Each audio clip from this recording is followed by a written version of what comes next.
महाप्रलय काल में केवल सद ब्रह्म की सत्ता का प्रतिपादन और उस निर्गुण निराकार ब्रह्म से ईश्वर मूर्ति, जब ये उससे पहले शंकर जी का एक वो था पिंड रूप, तो उसका सागर सदाशिव का प्राकट, सदाशिव द्वारा स्वरूप भूता शक्ति अंबिका जी का प्रकटीकरण और उन दोनों के द्वारा उत्तम क्षेत्र काशी का आनंदवन का प्रादुर्भाव और शिव जी के बाएं अंग में वामांग में परम पुरुष विष्णु जी का आविर्भाव, शिव के बाएं अंग में परम पुरुष विष्णु जी का आविर्भाव तथा उनके सकाश से प्राकृत तत्वों की क्रम से उत्पत्ति का वर्णन इतनी बड़ा इसमें सारी कथा में। बोलो जय शिव शंकर भगवान की जय। ब्रह्मा जी के साथ नारद जी के साथ ऐसा ना होता तो ये शिव पुराण ना बनती और श्रावण मास ना पूजा जाता। कहते हैं कि ब्रह्मा जी ने कहा, हे ब्राह्मण देव शिरोमणि नारद, तुम सदा समस्त जग के लिए तुम उपकार में लगे रहते हो, सदैव इस संसार के लिए सदैव तुम जगत के हित में लगे रहते हो और तुमने लोगों के हित की कामना से ये सब कुछ हमसे ये इतनी उत्तम बातें पूछी हैं। कितनी कठिनाई से बेचारा भ्रमण करके पृथ्वी लोक का, नहीं तो कहाँ रहना था उनका, और पूछी जिससे सुनने के संपूर्ण, देख लो वापस आना पड़ता है, ज्ञान के लिए आना पड़ता है।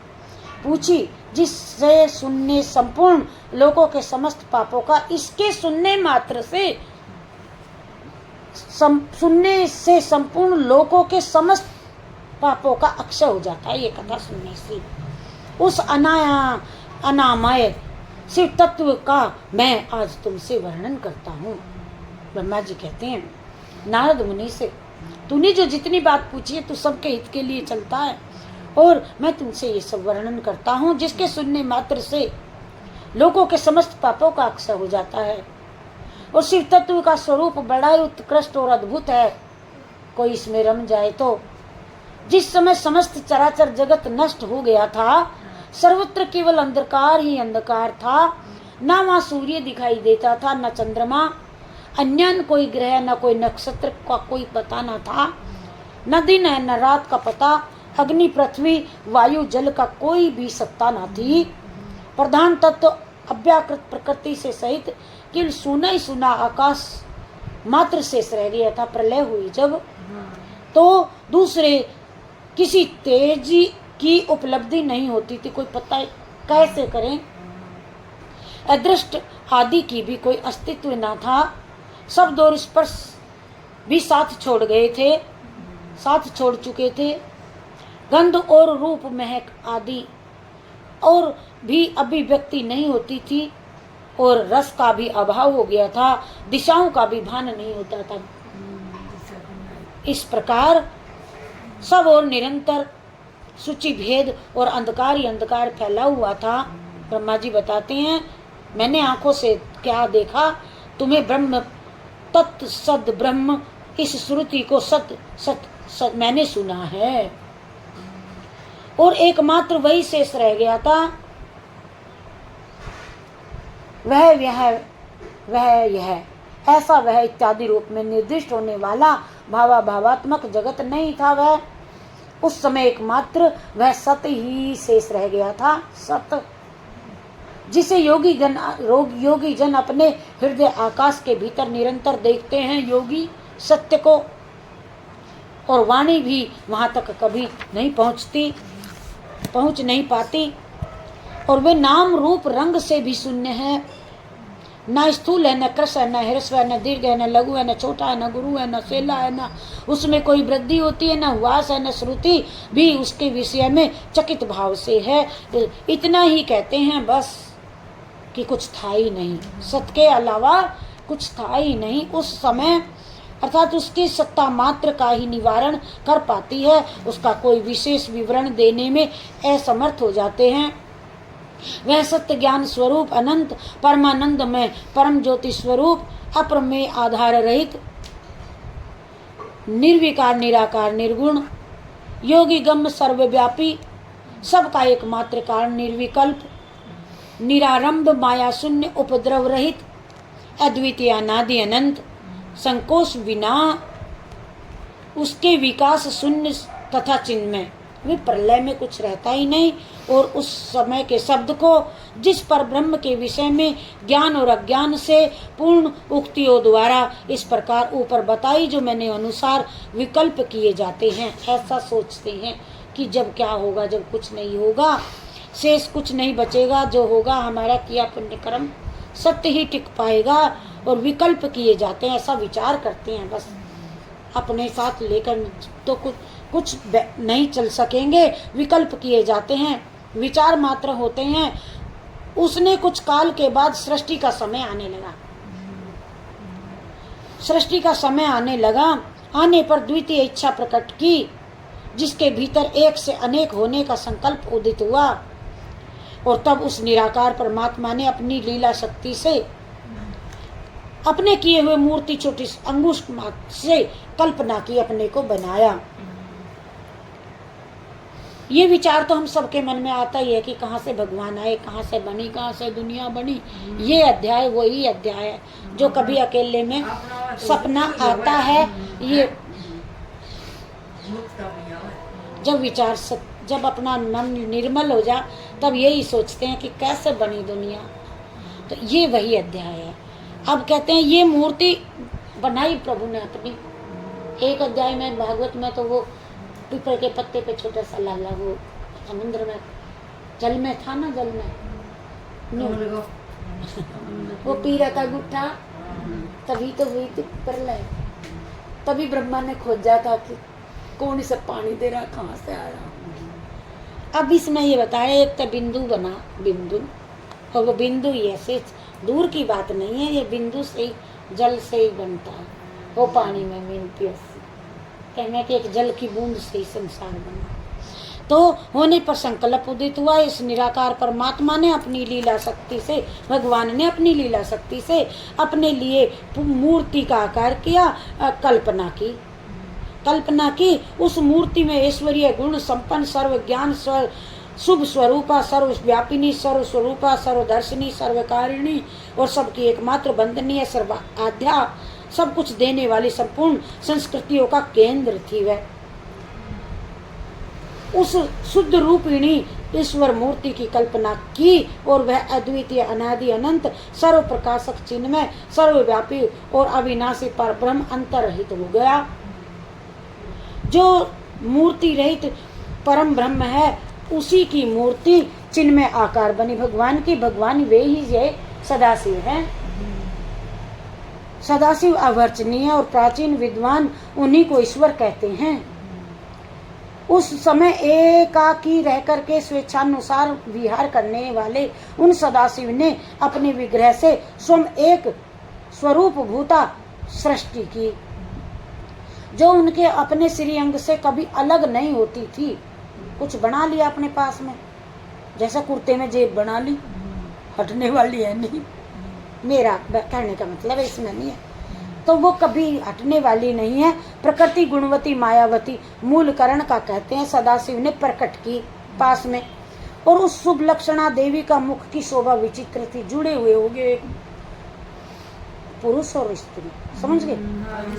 जैसे अब मट्टी में कुम्हार बना हुआ, इधर कोई लुगाई बना दी, जोड़ दिए दोनों। ऐसे सदाशिव ने अपने अंग से ही बनाई। फिर शोभा विचित्र, अकेली, उनके मुखमंडल से सदा एक सहस्त्र चंद्रमाओं की कांति धारण करती है। नाना प्रकार के उसको आभूषण से सजाया, अंगों से शोभा बढ़ाती है। तो ब्याह रचाया, हिमालय की बनाई, दक्ष की बनाई, वो तो एक ही है दोनों, अर्धनारीश्वर और शिव जी, उन्हीं की बनाई है। ये तो हमें लीला दिखाई। या वह देवी नाना प्रकार की गतियों से संपन्न, और वह अनेक प्रकार के अस्त्र शस्त्र धारण किए जगदम्बिका। उनके खुले केश नेत्र कमल के समान जान पड़ते और अचिंत तेज की से वे जगमगाती हैं। वह सब की योनि है और सदा उद्यमशील रहती हैं। एकाकिनी होने पर भी वे माया संयोग वसात अनेक हो जाती हैं। अनेक हो जाती हैं। और जो वे जो सदाशिव हैं भगवान, उन्हें परम पुरुष ईश्वर शिव शंभु और महेश्वर कहते हैं। वे अपने मस्तक पर आकाश गंगा को धारण करते हैं। उनके भारत देश में चंद्रमा शोभा पाते हैं। उनके 5 मुख हैं और प्रत्येक मुख में 3 नेत्र हैं उनके, और उनका चित्त सदा प्रसन्न रहता है। और वे 10 भुजाएं से युक्त त्रिशूलधारी कहलाते हैं। और उनके श्री अंगों की प्रभा कर्पूर के समान श्वेत गोर है। और वे अपने सारे अंगों में भस्मी रमाए रहते हैं। और उन काल रूपी ब्रह्मा ने एक ही समय में शक्ति के नाथ शिवलोक नामक क्षेत्र का निर्माण भी कर लिया। गांव बसा लिया, वह क्षेत्र बना लिया। शिवलोक नामक क्षेत्र का निर्माण किया। उस उत्तम क्षेत्र को ही तो काशी कहते हैं। शिवलोक काशी वह परम निर्वाण या मोक्ष का ही तो स्थान है, जो सबके ऊपर विराजमान है।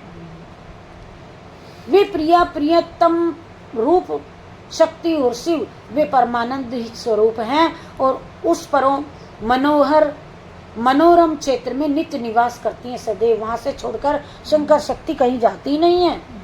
काशीपुरी परमानंद स्वरूपिणी है काशीपुरी। हे मुने, शिव और शिवा ने प्रलय काल में ही कभी उस क्षेत्र को अपने सानिध्य से मुक्त नहीं किया। सब जगह की प्रलय होगी, लेकिन काशीपुरी की प्रलय नहीं होती। जहाँ पर निवास स्थान है शंकर जी पार्वती का, वो कभी विचलित नहीं होता। प्रलय में उसका विनाश नहीं होता कहते हैं।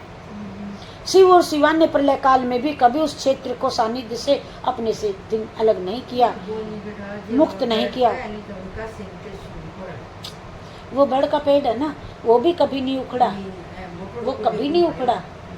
जो पेड़ पीपल है वो भी नहीं गिरता, कभी फूट जाता है। जैसे सब पेड़ उखड़ जाते हैं 100 साल में, उसका भी कभी विनाश नहीं।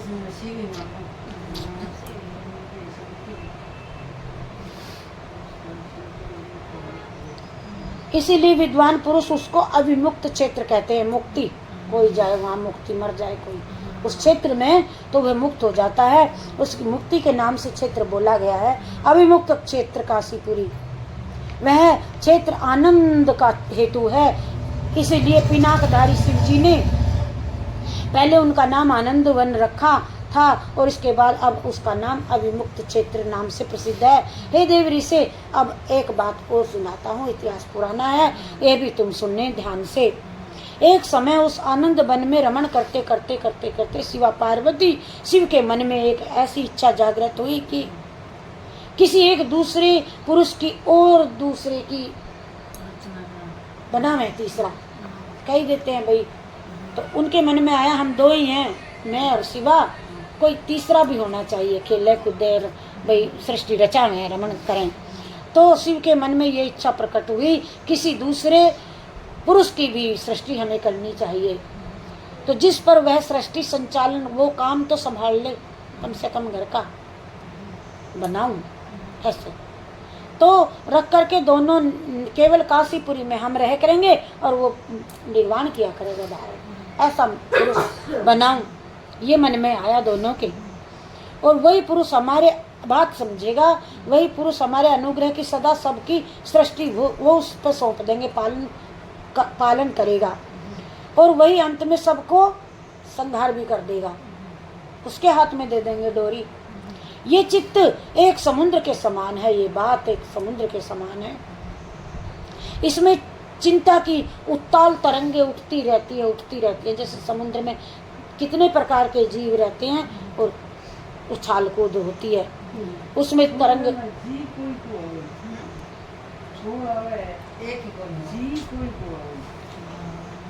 जीव सब निकले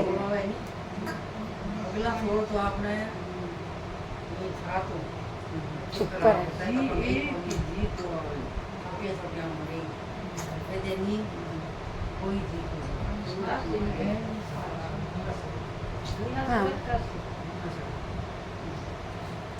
ये मन में इच्छा करके उन्होंने तीसरे अभिपुरुष की सृष्टि की। पालन किया और अंत में सबका संहार करेगा, उसे ये काम सौंप देंगे। ये चित्त एक समुद्र के समान है और इसमें अनेकों प्रकार की छाल उत्ताल तरंगे उठ उठ करके इसे चंचल बनाए रखती है हमारे मन को। और इसमें सत्व गुण रूपी रतन है समुद्र में, मन में, और तपोगुण रूपी ग्रह बसे रहते हैं ग्रह मन में, और रजोगुण रूपी ग्रंथि बंधी रहती है, जो रजोगुण रूपी मूंगे भरे रहते हैं, मूंगे। इस विशाल चित्त समुद्र को संकुचित करके हम दोनों पुरुष प्रसाद से आनंद कानंद काशी में सुखपूर्वक निवास करेंगे। और शिव जी ने ये मन में विचार किया। और ये आनंद वन ये स्थान है जहाँ हमारी मनोवृत्ति सब ओर से सिमट करके इसी में लगी हुई है, तथा जिसके बाहर का जगत चिंता से आतुर प्रतीत होता है। ऐसा निश्चय करके शक्ति सहित सर्वव्यापी परमेश्वर शिव जी ने अपने बाएं भाग में वाम भाग के 10वें अंग पर अमृत मल दिया। 10वें अंग पर। शंकर जी ने ये सोच करके तीसरा पुरुष प्रकट करने के लिए, और तो फिर वहां से एक पुरुष उत्पन्न हो गया, प्रकट हुआ, जो तीनों लोकों में सबसे अधिक सुंदर था। और वो शांत था, चुपचाप खड़ा था। उसमें सत्वगुण की अधिकता थी तथा वो गंभीरता से अथाह का वह तो सागर ही था। हे मुने, क्षमा नामक गुण युक्त उस पुरुष के लिए ढूंढने पर भी कोई उपमा नहीं दी जाता, अर्थात ऊपर से नीचे तक कोई तिल के समान भी उसमें कोई कमी नहीं थी, किसी प्रकार की भी कोई उपमा, कोई नहीं, किसी के कितने ही नेत्र हो उसमें कोई कमी न निकाले, ऐसा पुरुष उत्पन्न हुआ। फिर उसकी कांति इंद्रनील मणि के समान श्याम थी। उसके अंग अंग से दिव्य शोभा छटक रही थी। नेत्र उनके प्रफुल्लित कमल के समान शोभा पा रहे थे। श्री अंगों पर सोने की स्वर्ण की सी कांति वाले 2 सुंदर रेशमी पीताम्बर शोभा दे रहे थे। किसी से भी पराजित न होने वाला वह वीर पुरुष अपने प्रचंड भुजदंडों से सुशोभित हो रहा था। तदंतर उस पुरुष ने परमेश्वर शिव जी को प्रणाम करके कहा, हे स्वामीन, मेरे नाम तो बताओ, मैं किस नाम से पुकारा जाऊं? मेरा कोई नाम तो निश्चित कीजिए, और फिर मेरा कोई काम तो बताओ मुझे, किस लिए से प्रकट किया। तो उस पुरुष की बात सुनकर के महेश्वर भगवान शंकर जी हंसते हुए कहने लगे, मेघ के समान गंभीर वाणी में उससे हंसते हुए कहने लगे शिव जी। शंकर जी ने उन्हें कहा, हे वत्स बेटा, व्यापक होने पर तुम्हारा नाम भी रख देंगे, तुम्हारा काम भी बता देंगे। तुम्हारा नाम विष्णु होगा, विष्णु नाम से तुम विख्यात होगे, और इसके सिवा और भी बहुत बहुत तेरे नाम होंगे जो भक्तों को सदैव सुख देने वाले होंगे। तुम सुस्थिर जाओ, चलो तप करो। काम भी बता दिया, विष्णु नाम है, तप करना काम है, और क्योंकि वही समस्त कार्यों का तुम्हारा साधन है और कोई काम नहीं। ऐसा कहकर के भगवान शिव ने श्वास ली।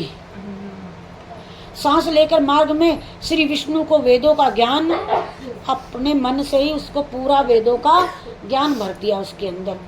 तदंतर अपनी महिमा से कभी भी ना हारने वाला, नचयित होने वाले श्री हरि भगवान शिव को प्रणाम करके वो तपस्या करने को विष्णु जी चले गए, और शक्ति सहित परमेश्वर शिव और पार्षद गणों के साथ वहां से अदृश्य हो गए। शिव जी भी चले गए। भगवान विष्णु ने सुदीर्घ काल तक बड़ी कठोर तपस्या की। तपस्या के परिश्रम से युक्त भगवान विष्णु के अंगों से नाना प्रकार की विष्णु जी के अंगों से नाना प्रकार की जल की धाराएं निकलने लगी, और ये सब भगवान शिव की माया से ही संभव हुआ। हे महामुने, उस जल से सारा सूना आकाश व्याप्त हो गया, सागर भर गया विष्णु जी से, और उस जल से सारा आकाश सूना व्याप्त हो गया, और वह ब्रह्म में जल अपने स्पर्श मात्र से पापों का नाश करने वाला सिद्ध हुआ वह जल। और उस समय थके हुए परम पुरुष विष्णु ने स्वयं उस जल में शयन किया। और वे दीर्घ काल तक बड़ी प्रसन्नता के साथ उसी में सोए रहे। आज सोए हुए हैं विष्णु जी 4 महीने तक के लिए, और उस जल में दीर्घ काल तक सोए रहे। साथ नार जो होती है, नार ये जो होती है पैदा होना, नार अर्थात जल में शयन करने के कारण उनका नाम नारायण हुआ। ये श्रुति सम्वत नाम प्रसिद्ध हुआ उनका। और उस समय उन परम पुरुष नारायण के